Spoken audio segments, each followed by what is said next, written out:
Mateus capítulo 16, versículo de número 13. Quem quer ir embora, diga amém. Tá ligado, hein, crente? Quem quer a palavra, dá um glória a Deus aí. Quem está com o joelho bom, fica de pé para a leitura. Diz assim: chegando Jesus às partes de Cesareia de Filipe, interrogou aos seus discípulos, dizendo: quem dizem os homens ser o filho do homem? E eles disseram: uns João o Batista, outros Elias, e outros Jeremias, ou um dos profetas. Disse-lhes ele: e vós, quem dizeis que eu sou? E Simão Pedro respondendo disse: tu és o Cristo. Tu és o Cristo, o Filho do Deus vivo. E Jesus respondendo disse-lhe: bem-aventurado és tu, Simão Barjonas, porque te não revelou a carne e o sangue, mas meu Pai que está nos céus. Senhor Deus, nos conceda a bênção agora de compreender aquilo que o Senhor decidiu comunicar ao nosso coração. Esse povo que aqui está ama a tua presença e ama também a tua palavra. Temos a consciência que a palavra do Senhor é um alimento precioso, poderoso, e não volta vazia, antes ela produz a causa, o resultado, o efeito para a qual é enviada. A palavra cura, liberta, renova, restaura, santifica, vivifica, fortalece, põe de pé o caído, dá força a quem não tem nenhuma. Nós queremos isso e outro tanto mais que a tua palavra hoje produzirá em nós. Fala, Pai, teus filhos ouvem, em nome de Jesus. Amém? Pode se assentar.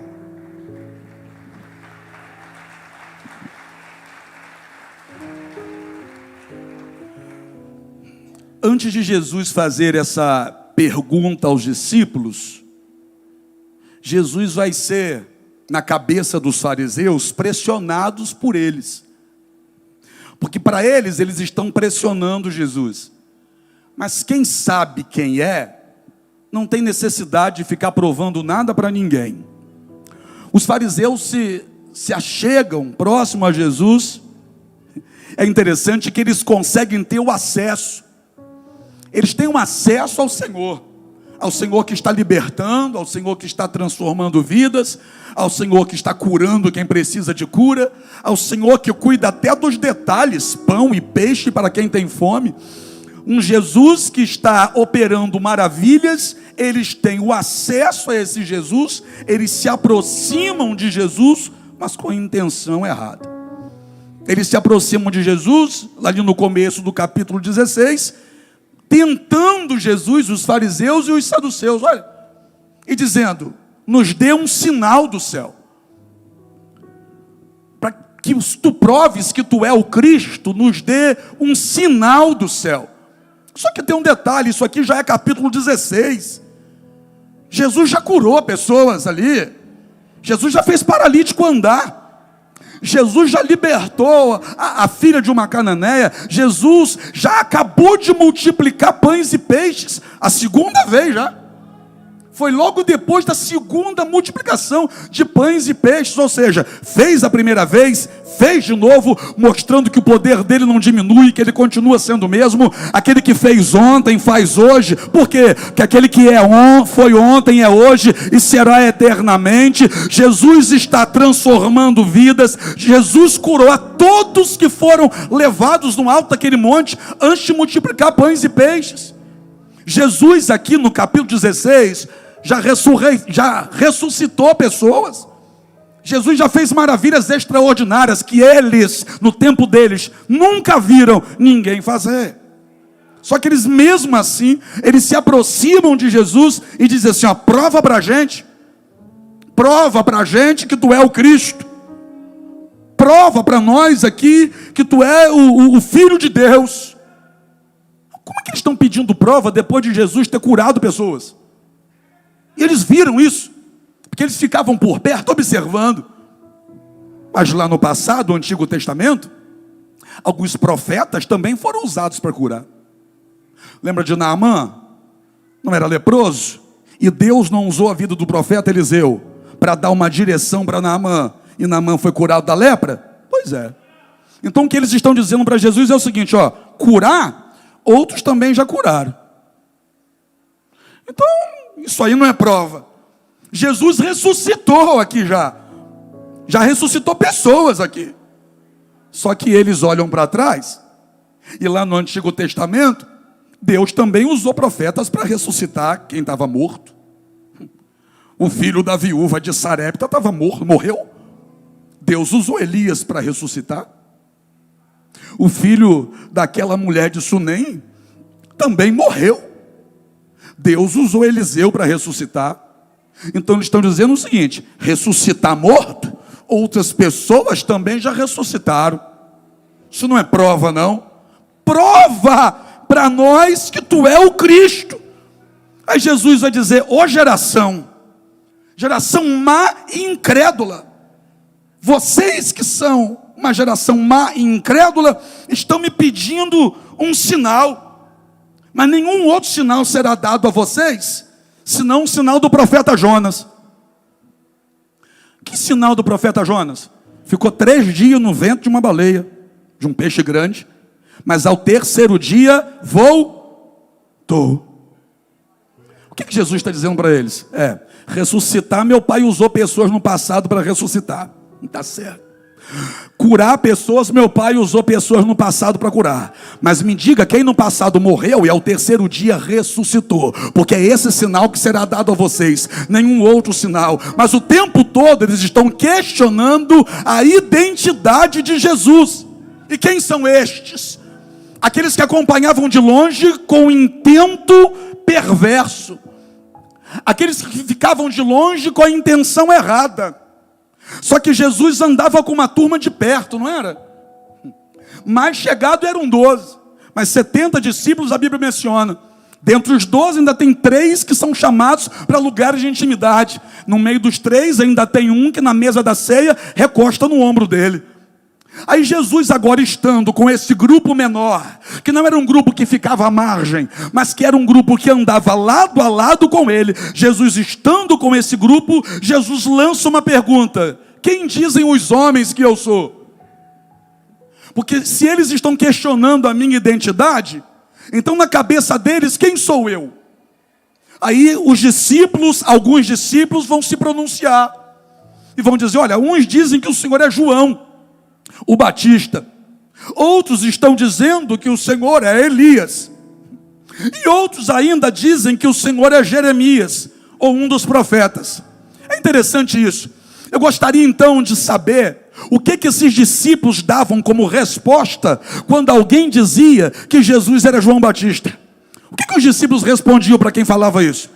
O que os discípulos respondiam para quem dizia para eles que Jesus era Elias? O que os discípulos respondiam quando alguém dizia para eles que Jesus era Jeremias ou algum outro profeta? Porque Jesus pergunta, e é interessante que eles sabem a resposta. Eles sabem o que as pessoas estão pensando acerca de Jesus. Eles sabem o que as pessoas estão falando acerca de Jesus. Agora, falar mal de Jesus, qualquer um pode fazer. Mas será que quem anda junto dele se levanta e pronuncia em defesa dele? E é nessa hora que Jesus quer saber o que os discípulos estão pensando. E é nessa hora que Pedro se levanta. Pedro, um nervoso. Pedro, agitadão. Pedro, aquele que não sabia ficar quieto, ele se levanta, toma a palavra e diz: tu és o Cristo, o Filho do Deus vivo. O Senhor não só ressuscita pessoas, tu é o Cristo. O Senhor não só faz paralítico andar, o Senhor é o Cristo. O Senhor não só tira pessoas da beira do caminho, o Senhor é o Cristo. O Senhor é muito mais do que isso que o Senhor faz. Eu sei tudo que o Senhor faz, mas para mim o que mais vale é quem o Senhor é. Eu sei que o Senhor cura, eu sei que o Senhor liberta, eu sei que o Senhor transforma vidas, eu sei que o Senhor tira pessoas da margem, da beira do caminho, mas para mim o que mais importa não é o que o Senhor faz, porque eu não te conheço por aquilo que o Senhor faz, mas eu conheço o Senhor por quem o Senhor é. Tu és o Cristo. Quem é esse camarada? Que privilégio é esse que ele tem de saber quem o Cristo é, ou quem Jesus é, o Cristo? O que Pedro tinha de diferente? Aí é melhor a gente voltar um pouquinho no tempo, para entender como foi o encontro. Você sabe como foi o encontro.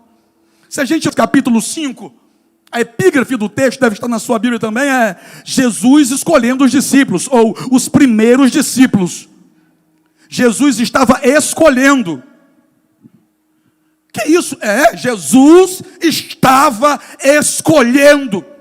E se eu digo que Jesus está escolhendo, então Jesus está escolhendo um e não escolhendo outros. Eu estou dizendo que Jesus está chamando a ele quem ele quer. E se outros não estão indo, é simplesmente porque ele não quis. Jesus está escolhendo quem vai andar com ele. Jesus está escolhendo quem vai participar do pão com ele. Jesus está escolhendo quem vai fazer parte mais de perto da vida dele na terra durante 3 anos e meio. Só que o jeito que Jesus escolhe é que é estranho. Mas é interessante que ele escolhe. Olha para o teu irmão e diga assim, ó, tá aqui, né? Foi escolhido. Como assim? É interessante que primeiro Jesus escolhia, chamava. Aí aquele que Jesus chama não vai ser usado. Primeiro ele segue. O processo é esse, ó. Jesus escolhe, eu sigo e depois ele me usa. Eu vou falar de novo. Vai doer, mas eu tenho que dizer. Primeiro Jesus escolhe. Depois que ele escolhe, eu sigo. Para depois ele me usar. Jesus não vai usar ninguém que não está disposto primeiro a seguir a ele. Hoje é uma rapaziada dizendo que Jesus está usando. Jesus está usando ou está usando Jesus para ganhar curtida? Jesus está usando ou está usando Jesus para ganhar dinheiro? Porque primeiro Jesus escolhe, depois o escolhido tem que seguir a Jesus, e depois que seguir a Jesus, e Jesus analisar a conduta, é que Jesus usa. Lembra de Pedro? O que Pedro está fazendo? Pedro está fazendo o que de costume ele fazia. Pedro estava pescando, ou pelo menos naquele dia, tentando. Olha a turma que Jesus vai escolher. Aí Jesus vem pelas partes baixas da Galileia para escolher os discípulos. O único discípulo que era da Judeia, que era a parte rica do negócio, foi Judas. A turma da Galileia se manteve firme até o fim. O único que se achava melhor do que os outros por ser da Judeia foi o que caiu na tentação. Jesus está vindo pelas partes baixas da Galileia. E já tem uma multidão atrás de Jesus, e de acordo com o texto em Lucas 5, apertando Jesus para ouvir a palavra. Que turma é essa? É a turma igual a turma que vem para um culto terça-feira à noite. Porque terça-feira à noite, você cansado depois do trabalho, sair de lá e vir direto para cá, é porque você ama ouvir a palavra do Senhor. Aí Jesus olha, Jesus viu 2 barcos, viu quantos? Só que entrou em um.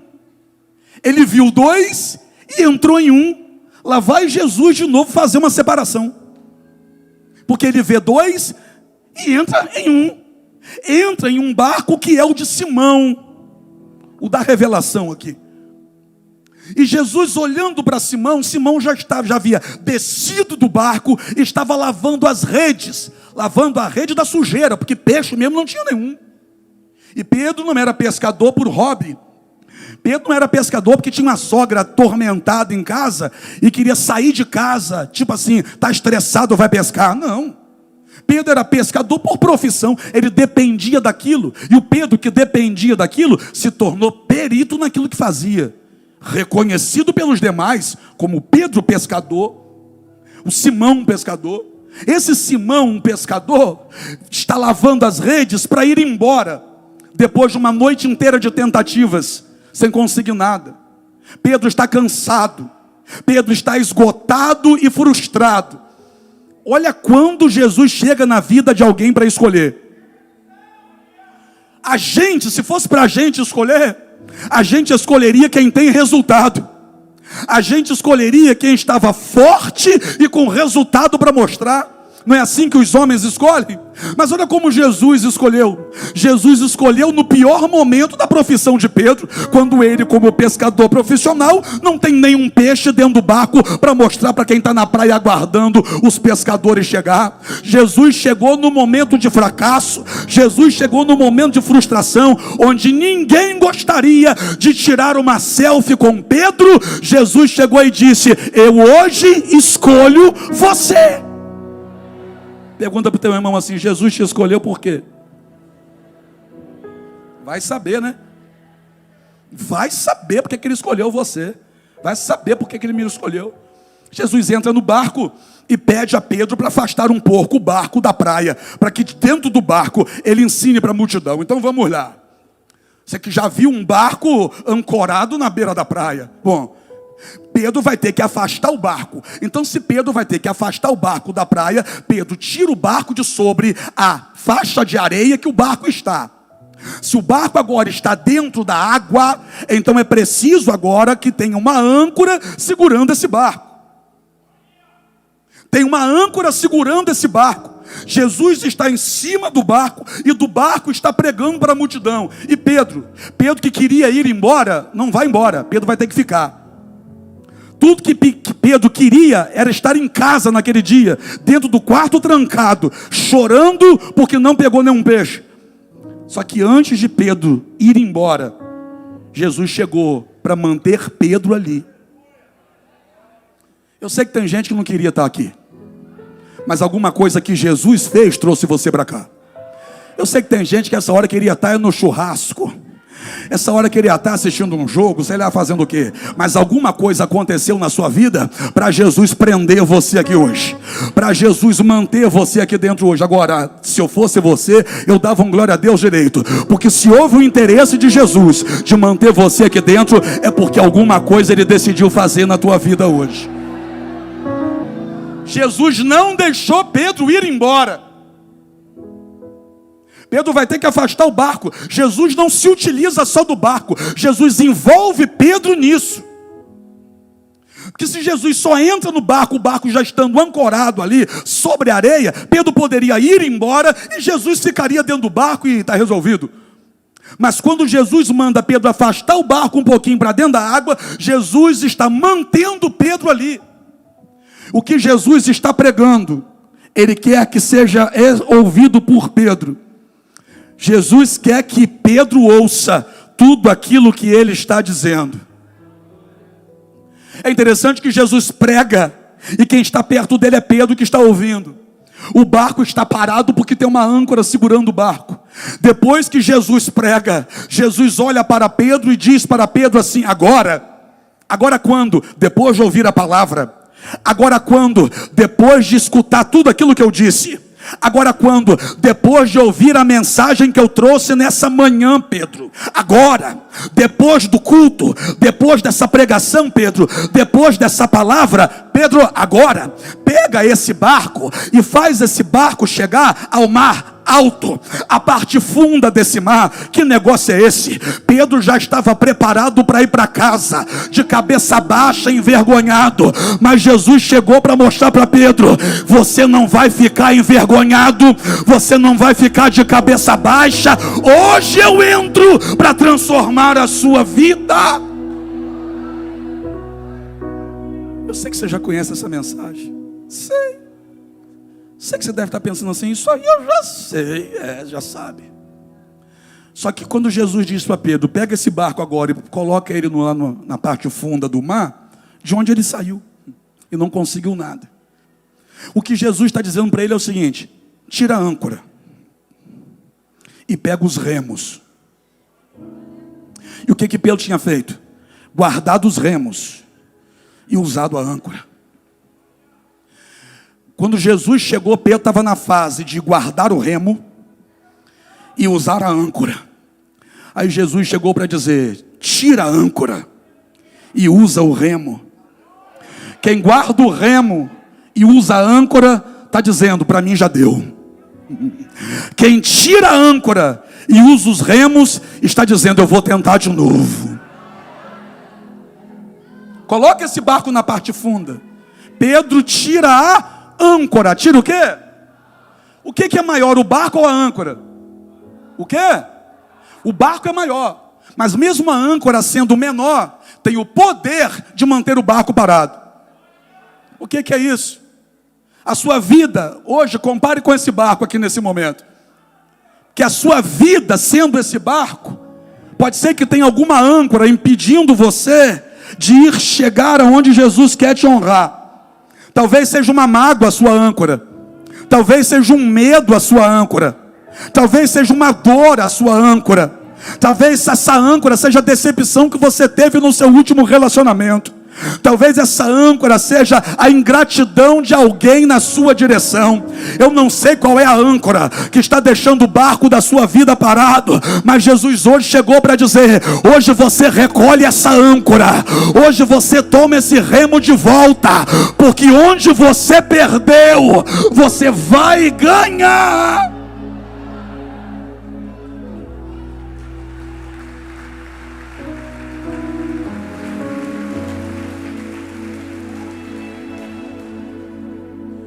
Jesus escolheu Pedro aquele dia. Você teria escolhido Pedro? Eu não teria, não. Ainda mais naquele dia. Interessante. Jesus escolheu Pedro naquele dia. E para Jesus, pastorzão, ter Pedro naquele dia, Jesus escondeu os peixes.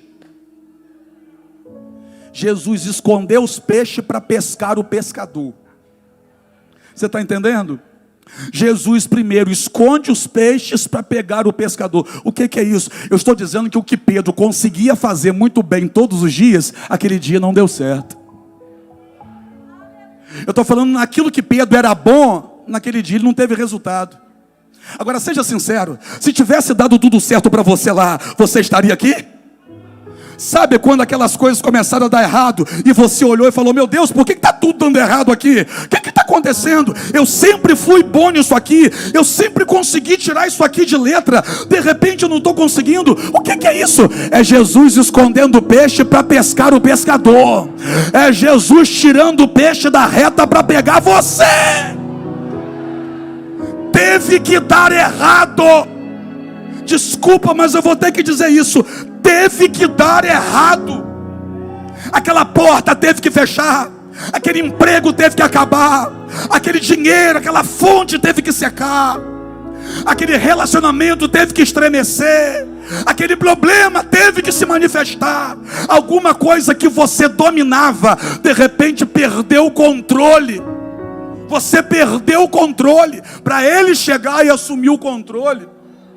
Agora deixa eu te dizer uma coisa, irmão. Olha a região que Pedro morava. Pedro morava na região de Cafarnaum. Então me dá licença um pouquinho. Tinha sinagoga em Cafarnaum. Se tinha sinagoga em Cafarnaum, que era um lugar pequeno, possivelmente a família de Pedro também frequentava a sinagoga. O que eu estou dizendo é que Pedro conhecia de ouvir falar o Deus de Israel. E qual seria uma atitude natural de Pedro? Jogando rede, puxando rede e não tendo peixe nenhum. Eu creio que naquela madrugada, por várias vezes, Pedro falou assim: ó Deus de Israel, me ajuda, ó Deus de Israel, faça com que agora tenha peixe, ó Deus de Israel, faça com que agora eu tenha resultado. E você, quando estava lá fora, também não dizia a mesma coisa? Você não conhecia Deus, mas pedia alguma coisa a Deus. Deus, abre essa porta aqui para mim. Oh meu Pai, me ajuda. Oh meu Deus, faz dar certo. Oh meu Deus. Eu quero dizer para você uma coisa, irmão. Eu creio que naquela madrugada Pedro falou sobre Deus, falou com Deus, perdão, muitas vezes. Mas em nenhum momento Deus atendeu ao que Pedro pediu.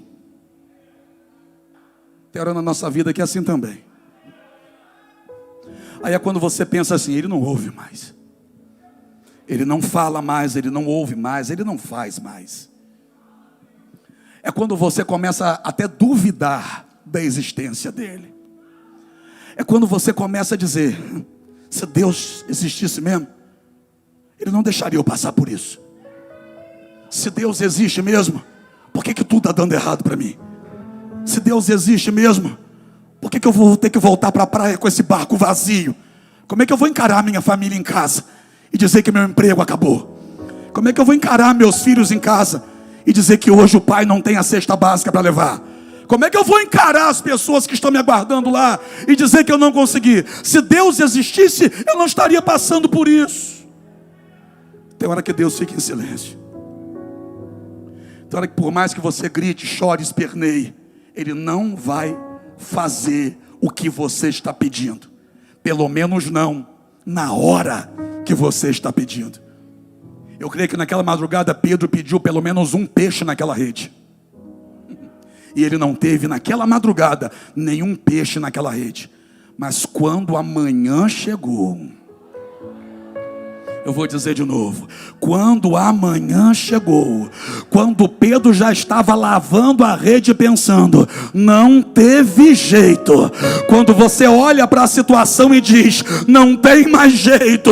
Quando você olha para o cenário e diz, eu desisto. Quando você olha para a tua casa e diz, para a gente acabou, para o meu casamento acabou, para o meu emprego acabou, Jesus pisa nessa areia para te mostrar que é só o começo da transformação da sua vida. Foi assim que esse Pedro teve um encontro com ele. Aí Pedro vai, tira a âncora, pega os remos e rema até chegar naquele lugar. Pedro não estava sozinho naquele barco, haviam outros com ele no barco. Mas aí chegando lá, Jesus olha para Pedro e diz assim, ó, lança a rede. Pedro olha para Jesus e fala aquilo que todo mundo conhece. Senhor, tendo tentado a noite toda, nada nós apanhamos. Mas conforme a tua palavra, ou sobre a tua palavra, eu lançarei a rede. Você não entendeu ainda, você vai entender agora, olha. Nada apanhamos. Haviam outros com ele naquela madrugada tentando. Os outros que tentaram com ele naquela madrugada tentaram também, não conseguiram. Nós lançamos a rede a noite toda, Senhor, e nada apanhamos. Mas sobre a tua palavra lançarei a rede. Ele não vai dizer lançaremos, não. Lançarei a rede. Porque quem estava tentando comigo já não consegue acreditar mais. Quem lutou comigo aqui lançando essa rede a noite toda, já não tem mais forças para lançar essa rede. Nós nada apanhamos. E eu entendo eles. Porque é que eles não querem estar aqui para lançar a rede? Eu entendo eles. É a frustração, Senhor. É a dor. É o não conseguir. É o pensamento de não adianta nada, porque já tentei a noite toda. Só que Pedro agora tinha um negócio que os outros não tinham. Pedro agora tinha uma palavra. Jesus prendeu Pedro ali naquela manhã para Pedro ouvir a palavra. E agora Pedro vai dizer para Jesus, sobre a tua palavra. Sobre a tua... Que palavra? A palavra de mandar lançar a rede? Não, a palavra que Jesus pregou ali. Não é só o lança-rede, não é só isso, não. É toda a palavra que Jesus pregou. E Pedro não teve a opção de não ouvir, porque Jesus mandou Pedro ficar para tirar aquele barco da areia. Pedro teve que ouvir tudo que Jesus pregou naquele dia. E o que isso produziu em Pedro? Produziu em Pedro o que não tinha dentro dos outros. O que? A fé para tentar mais uma vez. A força para lançar essa rede de novo. A disposição para mais uma vez acreditar. Senhor, sobre a tua palavra eu lançarei a rede. E quando Pedro lança a rede, quando ele vai puxar, Pedro descobre que tem um negócio estranho. Por quê? Porque a rede não quer chegar, a rede não está vindo, está pesada demais. Pedro aquela madrugada queria pelo menos um peixe, mas naquela manhã Jesus lotou cortou a rede de Pedro. Oh meu Deus do céu! E lá na frente Jesus vai perguntar: quem dizem os homens que eu sou? Olha, João Batista, Isaías, Jeremias ou alguns dos profetas. Mas e vocês? Quem vocês dizem que eu sou? Pedro levanta a voz e diz: tu és o Cristo, o Filho do Deus vivo. Porque quem tem experiência com Ele não duvida de quem Ele é. Quem tem experiência com Ele sabe muito bem quem é Ele. Quem tem experiência com Ele nem pensa duas vezes na hora de responder. Eu não vou falar, Jesus, com base no que alguém está dizendo. Eu vou falar com base no que o Senhor é para mim. Tu és o Cristo, o Filho do Deus vivo. Oh meu Deus, imagina você sentando agora do lado de Pedro e perguntando: Pedro, me diz uma coisa, quem é Jesus para você? E Pedro dizendo: Jesus é o Cristo, é o Filho do Deus vivo. Mas por que tu está dizendo isso? É revelação? É revelação que quem vive com profundidade fala com propriedade.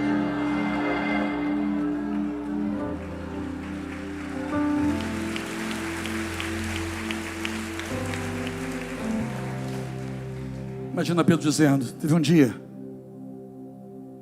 que foi um dos dias que eu estava passando mais vergonha na minha vida. A praia estava cheia de gente, esperando os barcos voltarem do mar, trazendo os peixes.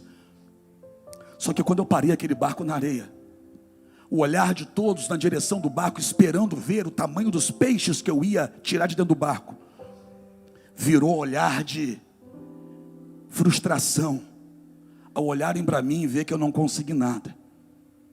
E ver as pessoas que esperavam de mim frustradas comigo, me fez ficar frustrado comigo também.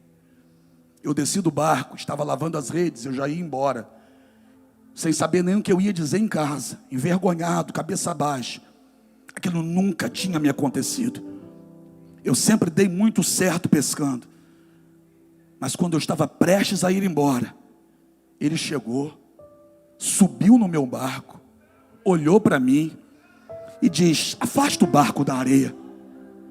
Eu queria ir embora, mas o olhar dele na minha direção foi diferente. Eu queria ir embora, mas quando ele falou, eu senti alguma coisa aqui dentro. Eu queria ir embora, mas naquele momento eu desisti de ir embora e fiquei. E quando eu fiquei, ele começou a pregar e eu ouvi tudo aquilo que ele pregou. Aquilo que ele pregou foi me enchendo de fé. E eu que estava cansado, no final ainda ouvi ele dizer para mim: agora pega esse barco e coloca na parte funda. E eu que estava cansado e doido para ir embora, depois de ouvir a palavra dele, eu fui renovado. Eu tirei a âncora, eu catei os remos de volta, eu remei aquele barco até a parte funda. Ele me mandou lançar a rede de novo. Ninguém queria me ajudar, porque ninguém mais acreditava, mas eu disse para ele: eu lançarei a rede. E quando eu lancei a rede, aquilo que eu tentei a noite toda e não consegui, bastou a palavra dele para eu conseguir.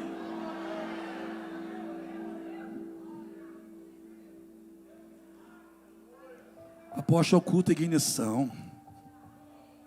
Não dava para trazer outra palavra, não.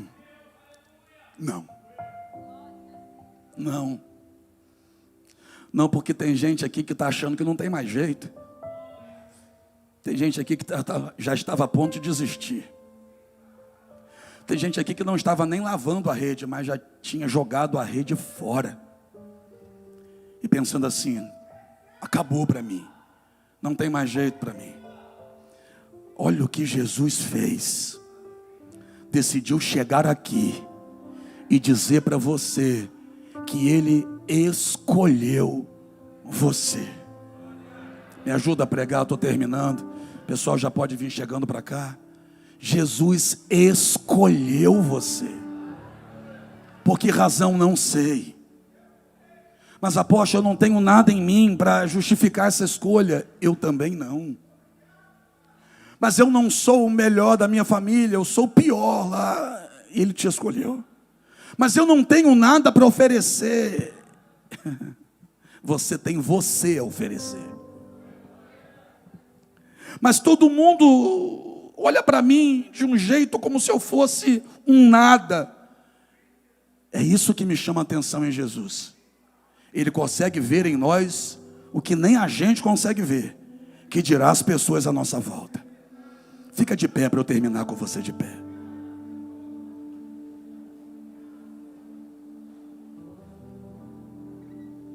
Pedro teve uma experiência ruim naquilo que a vida inteira ele foi bom. Tem gente aqui começando a entender por que está tudo dando errado. Apóstolo, eu trabalho naquela empresa há muitos anos e sempre fui bem. E agora, do nada, as coisas começaram a dar errado. Apóstolo, eu sempre trabalhei com vendas e sempre fui um excelente vendedor. Só que agora eu não bato meta mais, está tudo travado, eu não sei o que está acontecendo. É estranho, né? Apóstolo, eu sempre consegui ter o controle das coisas da minha casa. E agora eu estou perdido. Estou desesperado, está tudo de cabeça para baixo. Meu casamento está uma bagunça. Os meus filhos não me respeitam mais. Era tudo tão certinho. Estava tudo tão controlado. Eu estou sentindo que está tudo escapando das minhas mãos. Pedro sentiu a mesma coisa aquele dia. Você acha que Pedro estava entendendo? Pedro não estava pescando de anzol não, gente. Estava pescando de rede, em alto mar. Pedro passava a rede de arrastão e não vinha peixe nenhum. Qual a explicação para isso? Tem coisas que acontecem em nossa vida que não tem a menor explicação. Não tem como explicar essa pesca de Pedro. Não ter pego peixe nenhum. Mas tem um detalhe aqui. Assim como não dava para explicar porque que tudo estava dando errado, vai ser muito difícil explicar também quando o milagre acontecer. Está preparado para isso? Porque a partir de agora você não vai mais ter que ficar justificando o porquê que está dando errado e procurando uma resposta plausível para tentar convencer alguém. Não tem, né? E aí, como é que está lá? Como é que está o casamento? Você fica sem resposta. E o seu filho, como é que está? Você preferia que não te perguntassem isso. Aí, como é que estão as coisas? E a empresa lá, está indo bem? Você já fechou faz tempo. Aí como é que você explica o fracasso? Para quem vem cheio de entusiasmo te perguntar, na esperança que você diga, olha, está uma benção. Como é que você vai dizer para essa pessoa? Perdi o casamento, meu filho está nas drogas, perdi o emprego, estou enfermo, estou perdido, estou desesperado. Como que se explica isso? É quando a gente não quer que ninguém pergunte.